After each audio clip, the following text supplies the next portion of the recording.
CBSE words में आपका स्वागत है। तो इस वीडियो में हम साइंस के सिलेबस देखेंगे। तो उसके लिए आपको सबसे पहली चीज़ ये है कि अपनी एनसीईआरटी साइंस की बुक लेकर बैठ जाना है, क्योंकि मैं साथ ही साथ आपको बताता रहूँगा कि आपकी एनसीईआरटी बुक से कौन सा टॉपिक रिमूव हुआ है, कौन सा टॉपिक आपको पढ़ना है, कौन सा टर्म सेकंड में आएगा, ये सारी चीज़ें आप नोट कर सको। ओके, तो चलिए स्टार्ट करते हैं। ठीक है, टर्म 2 हमारा है। इसमें हमको क्या करना है, पहली यूनिट बात करें वही केमिस्ट्री वाला पोर्शन। तो चैप्टर 4 जो आपका कार्बन एंड इट्स कंपाउंड्स है ये है। इसमें बहुत से टॉपिक रिमूव हुए हैं लास्ट ईयर की तरह से।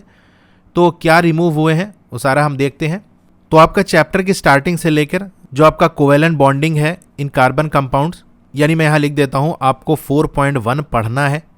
फिर आपका जो 4.2 है वर्सेटाइल नेचर ऑफ कार्बन, ये पढ़ना है, लेकिन इसमें से सिलेक्टेड टॉपिक्स पढ़ने हैं।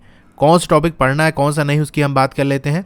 तो जो आपका 4.2.1 है ना, उसे नहीं पढ़ना है। Saturated and unsaturated carbon compounds, इसे नहीं पढ़ना है। ठीक है, फिर आपका 4.2.2 ये पढ़ना है, 4.2.3 ये पढ़ना है, यानी चेन ब्रांचेस एंड रिंग्स पढ़ना है, और will you be my friend ये पढ़ना है।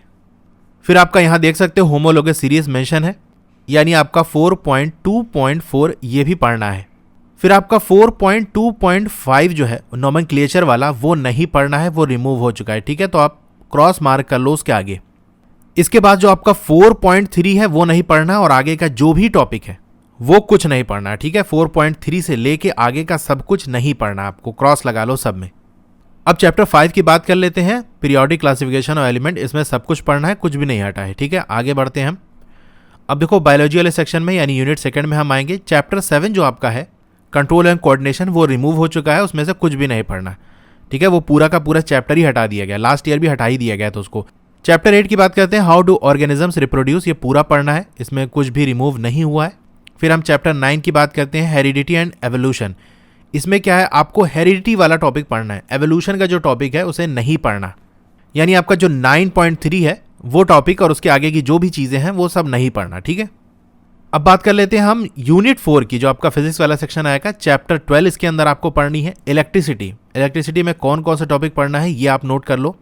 इसमें चीज़ें रिमूव हुई हैं, मैं इसे देख कर थोड़ा शॉक्ड हुआ, क्योंकि लास्ट ईयर इसमें से कुछ भी रिमूव नहीं हुआ था, लेकिन इस बार इन्होंने रिडक्शन किया है, वो भी ऐसी चीज़ जो कि बिल्कुल बेसिक है। यानी स्टार्टिंग का आप देखोगे, चैप्टर ओपन कर लो चैप्टर 12, उसमें देखोगे पहला टॉपिक जो है इलेक्ट्रिक करंट एंड सर्किट, ये बहुत इंपॉर्टेंट था लेकिन इसको हटा दिया। ठीक है, यानी 12.1 ये नहीं है। 12.2 की बात करें, जो आपका इलेक्ट्रिक पोटेंशियल है, पोटेंशियल डिफरेंस है, इसे भी हटा दिया। और आपका जो 12.3 है सर्किट डायग्राम, उसे भी हटा दिया गया। फिर आपका 12.4 से लेके आगे जो भी चीज़ है वो सारी चीज़ें हैं, फिर आगे कुछ भी रिमूव नहीं है। यानी आपको ओम्स लॉ से पढ़ना है, लेकिन ओम्स लॉ को आप पढ़ने के लिए आपको ये तो पता होना चाहिए करंट क्या होता है, पोटेंशियल डिफरेंस क्या होता है, बेसिक सी चीज़ें, उसको हटा दिया। यही मुझे नहीं समझ में आ रहा है कि किस बेसिस पे।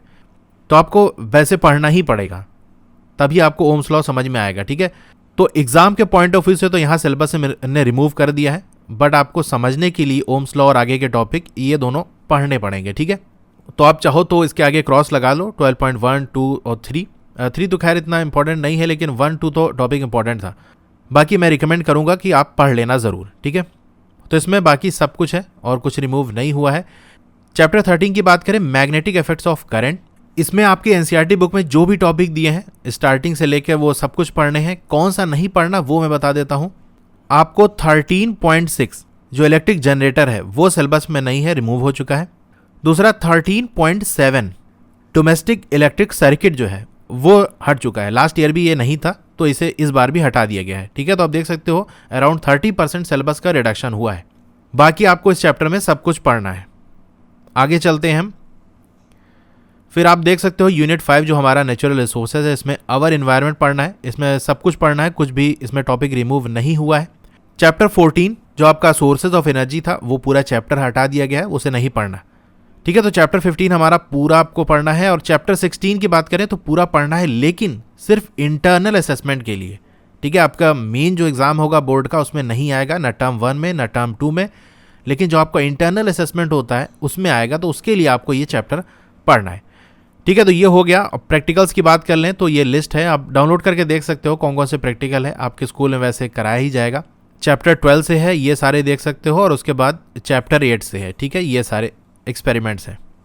फिर आपका जो इंटरनल असेसमेंट है टर्म 1 और टर्म 2 का, 10 मार्क्स का होगा तो दोनों में वही चीज़ें आएंगी, ठीक है, बस अलग अलग चैप्टर्स होंगे उसमें।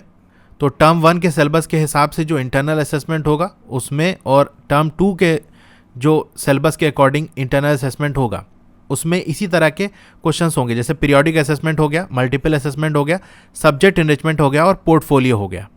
ठीक है, तो आपको ये वीडियो कैसी लगी कमेंट करके ज़रूर बताइए। अच्छी लगी हो तो लाइक करिए, और अगर आप चैनल पर नए हैं तो सब्सक्राइब ज़रूर करिए। और किसी भी सब्जेक्ट की अगर आपको वीडियोस देखनी है तो प्लेलिस्ट का लिंक आपको डिस्क्रिप्शन में मिल जाएगा, सारी प्लेलिस्ट का, वहाँ से आप जाकर देख सकते हो। Okay, thank you.